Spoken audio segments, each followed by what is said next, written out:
spaces are packed, and for a lot of businesses, that flexibility feels like a win. But here's the uncomfortable question that most companies aren't asking soon enough.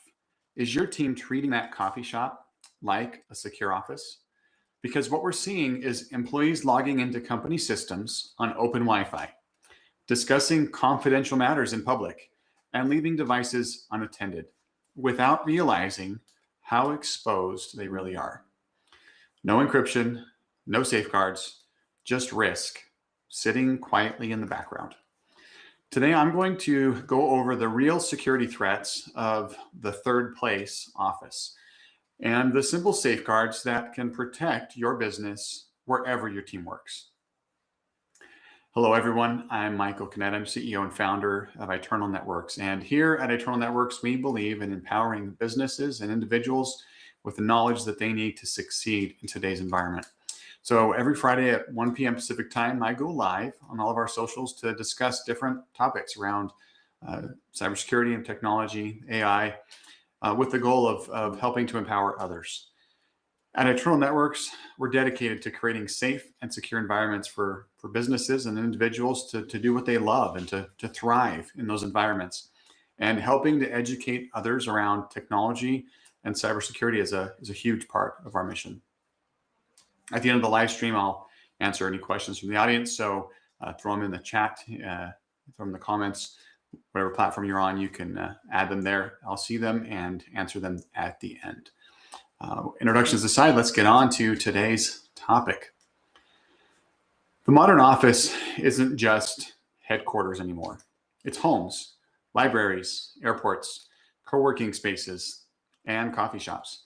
These third places offer flexibility, and honestly, sometimes they boost productivity and morale.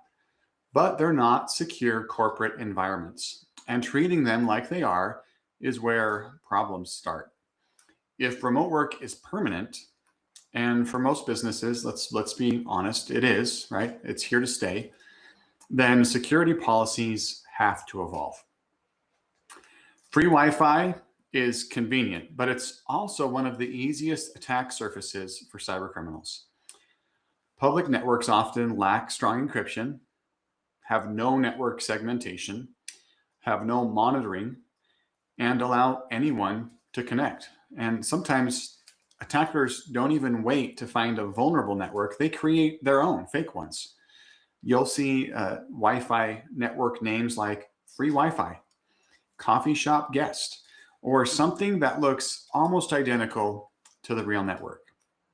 Once someone connects, the attacker can then intercept all of their traffic, passwords, emails, session tokens, you name it, they can see it, right? This is what's called a man-in-the-middle attack, and it can happen in seconds. Even password-protected Wi-Fi, public Wi-Fi, isn't necessarily safe. If that same password is shared with 50 strangers, that's not security. Your policy should be clear. Public Wi-Fi is never trusted. Mandating VPN or SASE, Secure Access Service Edge usage is highly recommended. If your employees work remotely, a VPN shouldn't be optional. A virtual private network or VPN encrypts all traffic leaving the device, creates a secure tunnel through the public internet. SASE is a modern cloud-native framework that combines SD-WAN and comprehensive security, including encryption like a VPN. While both of these are great solutions, SASE really is the future. Both solutions, though, offer encryption on network traffic. That means even if somebody is snooping on the network, they can't read what's being transmitted. Just looks like gibberish. So here's the best practices. Number one, provide a company-managed VPN or SASE solution. Number two, make it simple to launch, or better yet, have it run automatically in the background. And number three, configure it to auto-connect, right? If it's not going to run in the background, make sure when they open it, it automatically connects. And then number four, prevent access to any company resources if they're not using it. If using the VPN or SASE solution depends on someone remembering to turn it on, you've already introduced risk. Automation reduces human error, and security should never rely on someone's memory. All right, let's talk about one of the other threats, visual hacking. Not all threats are digital. Sometimes the biggest risk is the person sitting at the next table. Visual hacking is exactly what it sounds like. Someone glancing at a screen and capturing sensitive information. It's low tech, it's hard to trace, and it works. Think about what might be visible. Client records, financial reports, product designs, internal communications. One photo taken discreetly could potentially expose critical data. And some simple protections here can make all the difference. Issue privacy screens for your laptops, or use devices that have built-in screen filters. Encourage employees to position themselves with walls behind them and to be aware of their surroundings. Security awareness isn't paranoia, it's professionalism. All right, now let's talk about one of the other potential risks here, and that's the physical security. In your office, you might leave a laptop on your desk and walk away. In a coffee shop, that's just an invitation. Theft happens fast. An unattended laptop or tablet can disappear in seconds. And even if you have encryption, the disruption alone is costly. Your remote policy should require that your employees never leave devices unattended. They never ask strangers to just watch it for me for a minute. And make sure that they're keeping their devices within reach at all times. For longer stays, you may consider cable locks. Are they perfect? No, but they are a deterrent. They can slow that theft down.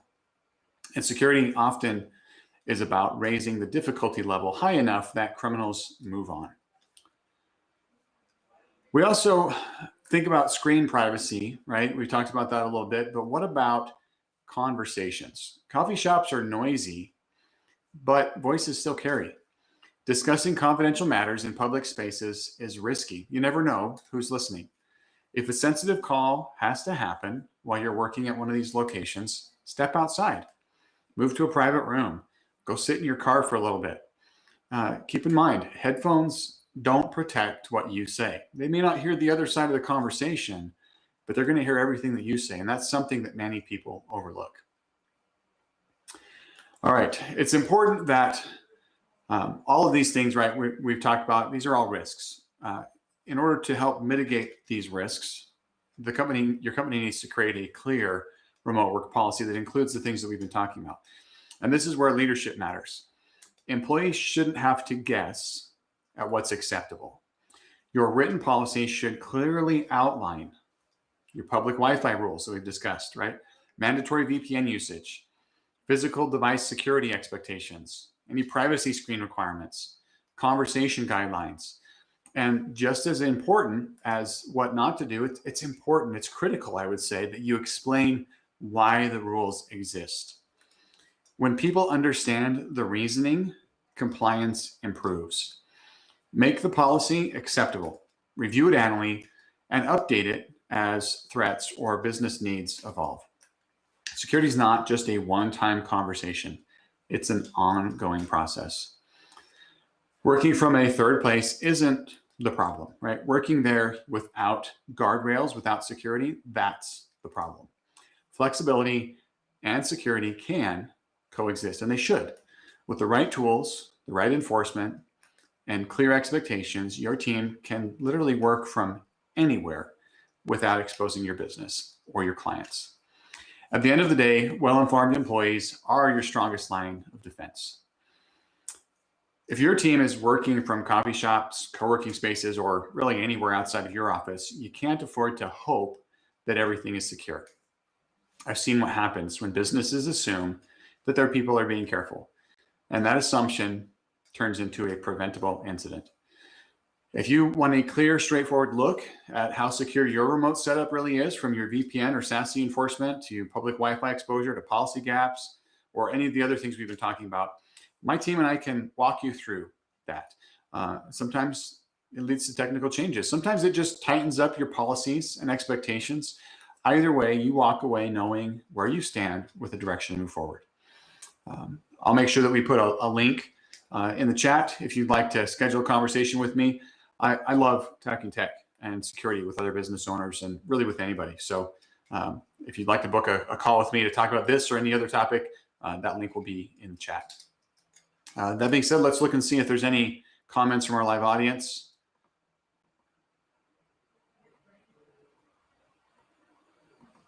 I'm not seeing any comments from our live audience.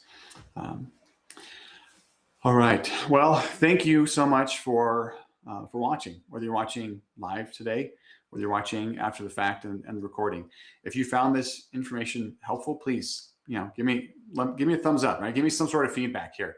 Leave a comment. Any questions or thoughts that you might have.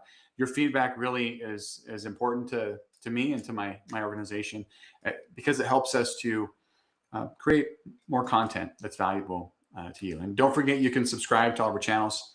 Hit that notification bell icon so you don't miss any updates. And remember, knowledge is power, and we're here to help you to navigate the world of technology and cybersecurity. If you need any further assistance, you can always send me a DM or reach out to us. All of our contact information is on our website at itnet.works. Thank you for your time and have a wonderful weekend. We'll see you next week. Bye.